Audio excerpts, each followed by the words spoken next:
ইন্টারপোলকে বেনজিরের তথ্য উপাত্ত দিল ঢাকা। দেশে ফেরাতে আমিরাতে দুদকের চিঠি।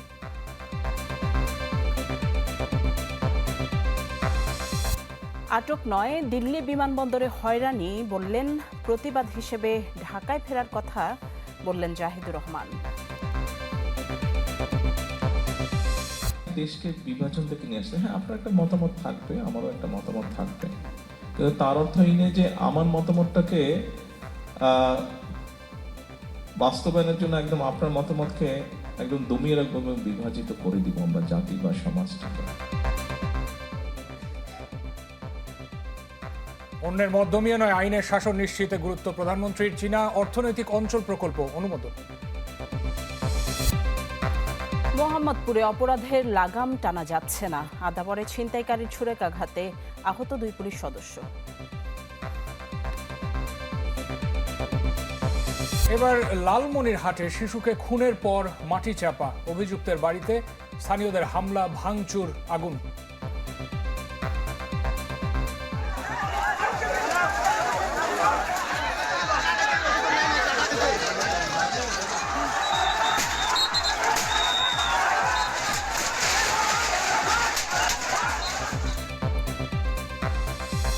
টানা দ্বিতীয়বার বিশ্বজয়ের মিশনে কাল প্রথম পরীক্ষা আর্জেন্টিনার। রাতে ফ্রান্স সেনেগাল বিগ ম্যাচ।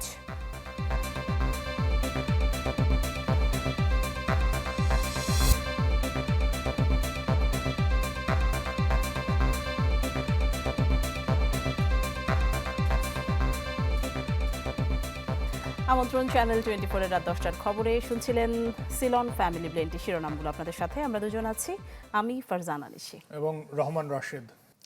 দুবাইয়ে গ্রেপ্তার সাবেক পুলিশ প্রধান বেনজির আহমেদের নানা তথ্য উপাত্ত ইন্টারপোলের প্রতিনিধিদের হাতে তুলে দিল দুদক। আন্তর্জাতিক সংস্থাটির 2 প্রতিনিধি দুদকে গিয়ে বিভিন্ন নথিও যাচাই বাছাই করেছেন। বেনজিরকে দেশে ফিরিয়ে আনতে 2টি মন্ত্রণালয়ের মাধ্যমে সংযুক্ত আরব আমিরাতে চিঠিও দিয়েছে দুদক। রিপোর্টে বিস্তারিত। ঘোষণা করবে, দুর্নীতির সঙ্গে কোনো আপোষ নাই। পুলিশের সাবেক মহাপরিদর্শক বেনজির আহমেদের বিরুদ্ধে দুর্নীতির অভিযোগ ওঠে আওয়ামী লীগ সরকারের আমলেই। অভিযোগ আছে গুম খুন সহ শেখ হাসিনার অপরাধের প্রাতিষ্ঠানিক রূপ পায় বেনজিরের সহায়তায়। বিপদের আঁচ করতে পেরেই দেশ ছেড়ে পালিয়ে যান সাবেক পুলিশ প্রধান। অবশেষে বছর 2 পর দুবাইয়ে ধরা পড়ে ইন্টারপোলের হাতে। এরপর থেকেই আলোচনায় তাকে দেশে ফিরিয়ে আনার বিষয়টি, যা সংসদেও তুলে ধরেন স্বরাষ্ট্রমন্ত্রী। বেনজির আহমেদকে সংযুক্ত আরব আমিরাত পুলিশ কর্তৃক গ্রেফতার করা হয়েছে। সরকারের এমন অবস্থানের পরপরই কাজ শুরু করে ন্যাশনাল সেন্ট্রাল ব্যুরো এনসিবি। মঙ্গলবার বেনজিরের তথ্য উপাত্ত সংগ্রহ করতে সংস্থাটির 2 প্রতিনিধি আসেন দুদকে। প্রায় 3 ঘন্টা নানা নথি যাচাই বাছাই করেন তারা। বেনজির আহমেদকে দেশে ফিরিয়ে আনতে নড়েচড়ে বসেছে দুর্নীতি দমন কমিশন। স্বরাষ্ট্র ও পররাষ্ট্র মন্ত্রণালয়ের মাধ্যমে চিঠি পাঠিয়েছে সংযুক্ত আরব আমিরাতে।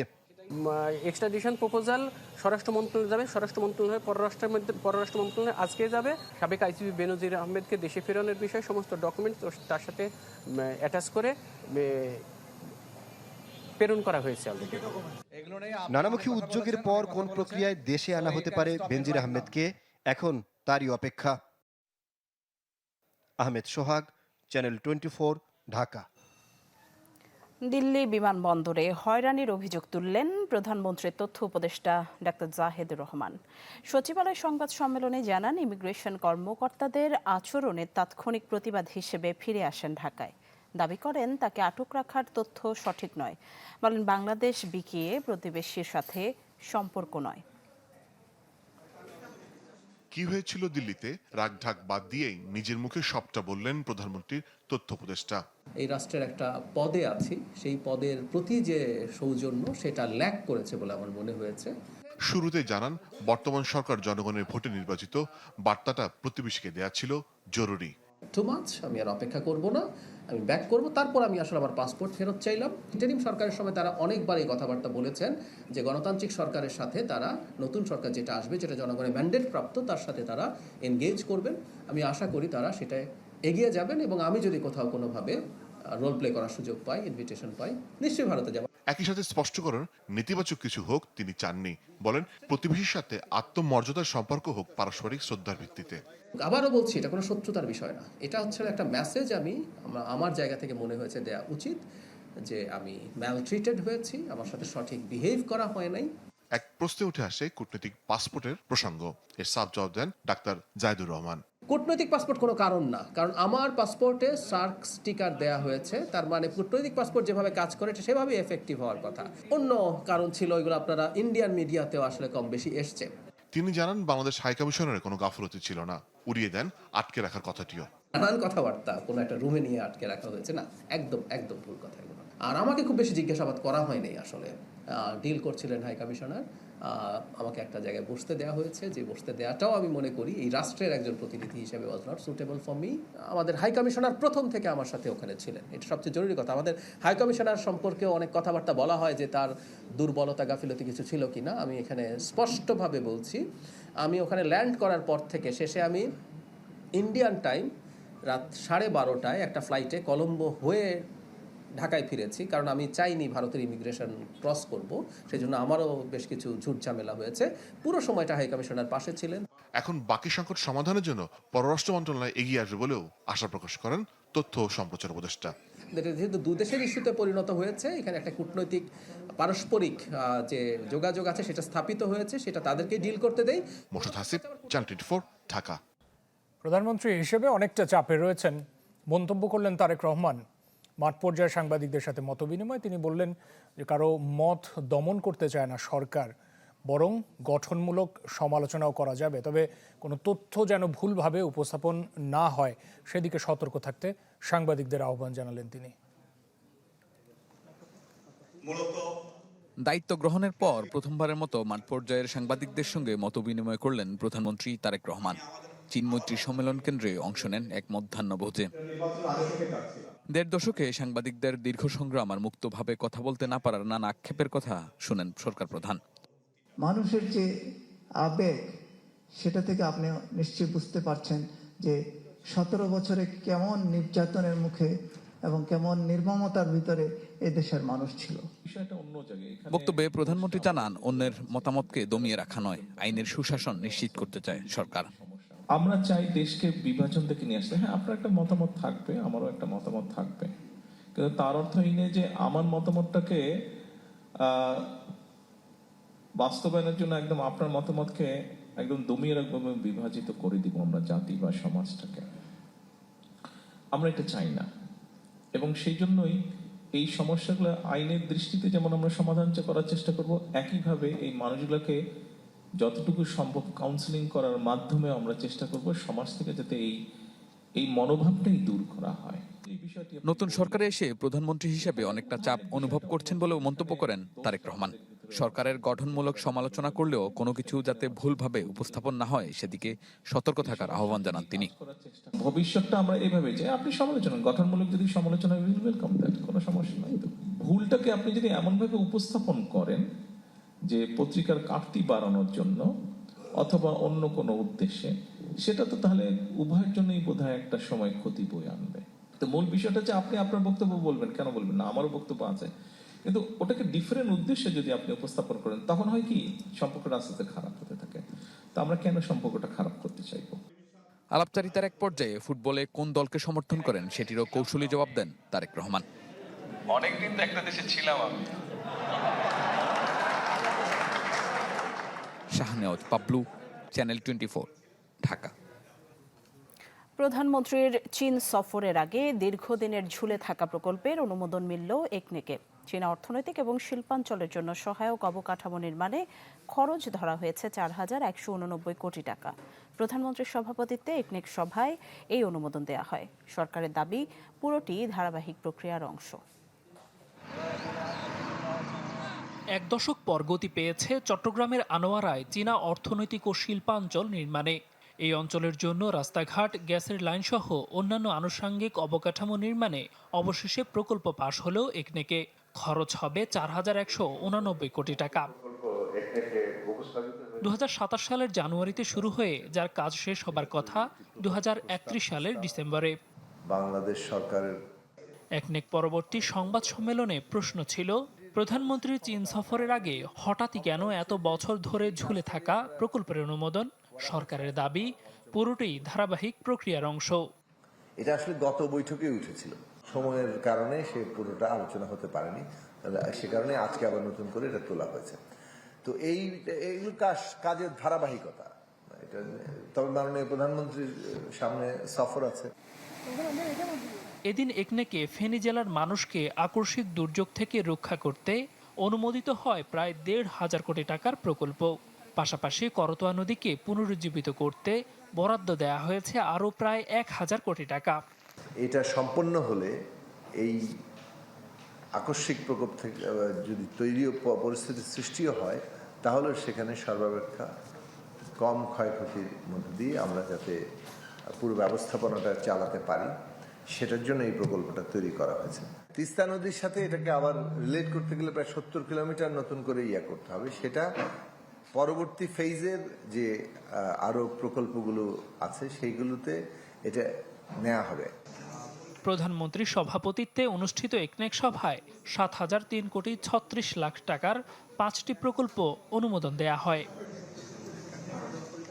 দেলোয়ার দোলন, চ্যানেল 24, ঢাকা। চীন যেসব প্রকল্প বাস্তবায়ন করতে চায় এবং যেগুলো বাংলাদেশের স্বার্থে হবে, প্রধানমন্ত্রী তারেক রহমানের চীন সফরে সেসব নিয়ে আলোচনা হতে পারে বলে জানিয়েছেন সড়ক পরিবহন ও সেতুমন্ত্রী শেখ রবিউল আলম। সচিবালয় সংবাদ সম্মেলনে তিনি বলেন, রেল, সড়ক, নৌ ক্ষেত্রে দেশটি বিনিয়োগ করতে চায়, প্রস্তাবগুলো পর্যালোচনা করা হচ্ছে। দুদেশের স্বার্থ রক্ষা করে যেসব প্রকল্পে একমত হওয়া সম্ভব সেগুলো গ্রহণ করা হবে। মন্ত্রী জানান, সচিবালয়ে এক সভায় আরও ১০ জেলায় রেল যোগাযোগ স্থাপনের জন্য প্রয়োজনীয় পদক্ষেপ নিতে তাগাদা দিয়েছেন প্রধানমন্ত্রী। এছাড়া ঢাকা মানিকগঞ্জ কমিউটার ট্রেন চালুর চিন্তা করছে সরকার। দ্বিতীয় পদ্মা সেতু এবং যমুনা সেতুর পরিকল্পনা রয়েছে। সেটা তো আছেই। অ্যাট দ্য সেম টাইম সামগ্রিক সেবা, যে সমস্ত প্রকল্প চীনের আগ্রহ থাকবে এবং চীন যে প্রক্রিয়ায় বাস্তবায়ন করতে চায় তা বাংলাদেশের স্বার্থে হবে, প্রকল্পের স্বার্থে হবে, আমাদের অর্থনীতির স্বার্থে হবে, সেইগুলি হয়তো নিয়ে আলোচনা হবে এবং সেখানে চীনের যে প্রস্তাবনা আছে সেটা বিবেচনা করে সিদ্ধান্ত হবে।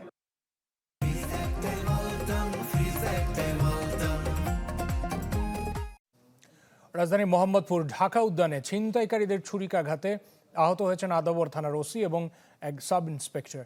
এ সময় পুলিশের পাল্টা গুলিতে আহত হয় 2 ছিনতাইকারী, আটক করা হয় 4 জনকে। মঙ্গলবার সকাল 10:40 আদাবরের শেখেরটেক এলাকার একটি বিকাশ এজেন্টের দোকানে চাপাতি হাতে কয়েকজন যুবক। কিছু বুঝে ওঠার আগেই এজেন্ট শফিকুল ইসলামের হাতে কোপ, এরপর নগদ টাকা ও মোবাইল ফোন ছিনতাই।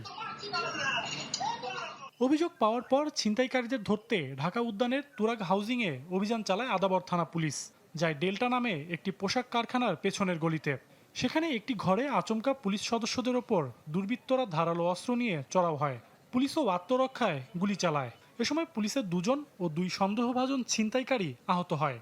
আমাকে দেখি ওরা চাপাতি দিয়ে কোপ শুরু করে, তখন আমি হাত দিয়ে ঠেকাই ওদেরকে। আমি আমার এক হাতে পিস্তল ছিল, তো পিস্তল আমার রেডি করাই ছিল, যেহেতু আমি ছিনতাইকারী ধরতে যাচ্ছি বা অভিযান করতেছি, ওই প্রস্তুতি আমার ছিল। তো আমি সাথে সাথে গুলি না করলে আমার বাঁচার কোনো সম্ভাবনা ছিল না। আমির আবার আমারে কোপ দেয়, আমি আমির ওই কোপটা হাত দিয়ে ঠেকাইয়া আমিরকে ধরে আমি শুয়ে পড়ি, শুয়ে আবার ডাক চিৎকার দেই। এর মধ্যে আমাদের বাকি যে টিম আছে ওরা আবার এর মধ্যে ঢুকে যায়। এই ঘটনায় মোট 4 জনকে আটক করা হয়। পুলিশের দাবি, তারা একটি সংঘবদ্ধ ছিনতাইকারী চক্রের সদস্য। ডিএমপি কমিশনার জানান, মোহাম্মদপুর থানায় পুলিশের বাড়তি মনোযোগ আছে। চাঁদাবাজ ছিনতাইকারীদের ধরতে অব্যাহত আছে অভিযান। এবং যেখানে যতটুকু ন্যূনতম বল করার প্রয়োজন সেটা আমরা করছি। এখন কেউ যদি আমাদেরকে পুলিশকে অস্ত্র নিয়ে আক্রমণ করে, সেই ক্ষেত্রে পুলিশ তো অবশ্যই আত্মরক্ষার্থে সেখানে গুলি করতে হবে এবং সেখানে বল প্রয়োগ করতে হবে। স্থানীয়দের অভিযোগ, কবজি কাটা নামে পরিচিত একটি কিশোর গ্যাং দীর্ঘদিন ধরে আদাবর, মোহাম্মদপুর ঢাকা উদ্যান, শ্যামলী হাউজিং ও আশপাশের এলাকায় ছিনতাই, চাঁদাবাজি এবং দখলবাজির সঙ্গে জড়িত। ঘটনায় আটক ব্যক্তিরাই ওই চক্রের সদস্য কিনা তা তদন্ত করে দেখছে পুলিশ। সজল সাইক, চ্যানেল 24, ঢাকা। লালমনিরহাটের আদিতমারিতে নিখোঁজের একদিন পর 7 বছরের একটি শিশুর মরদেহ উদ্ধার করা হয়েছে। একটি ভুট্টা ক্ষেত থেকে মাটি চাপা দেওয়া অবস্থায় মরদেহটি উদ্ধার করে পুলিশ। এ ঘটনায় জড়িত সন্দেহে একজনের বাড়িতে হামলা, ভাঙচুর, আগুন দেয়া হয়। আহত হয় অন্তত 30 জন। 7 বছরের শিশুর বস্তাবন্দি মরদেহ উদ্ধার, এমন খবরে ক্ষোভে ফেটে পড়েন স্থানীয়রা। সোমবার বিকেল থেকে নিখোঁজ ছিল লালমনিরহাটের ফলিমারি গ্রামের 7 বছরের নন্দিনী। পরদিন মঙ্গলবার সকালে বাড়ির পাশে একটি ভুট্টা ক্ষেত থেকে হাতে কোদাল নিয়ে এলাকার যুবক বিধানচন্দ্র বের হয়। তা দেখে নন্দিনীর পরিবার সন্দেহ হলে ভুট্টা ক্ষেতের মাটি খুঁড়ে বস্তাবন্দি নন্দিনীর মরদেহ উদ্ধার করা হয়। এরপর বিধানচন্দ্রের বাড়িতে ভাঙচুর ও অগ্নিসংযোগ করে বিক্ষুব্ধ জনতা। দেখি ওই ছেলে গাও ধুইয়া কোদাল ঘাড়ে নিয়ে আসবেন আছে।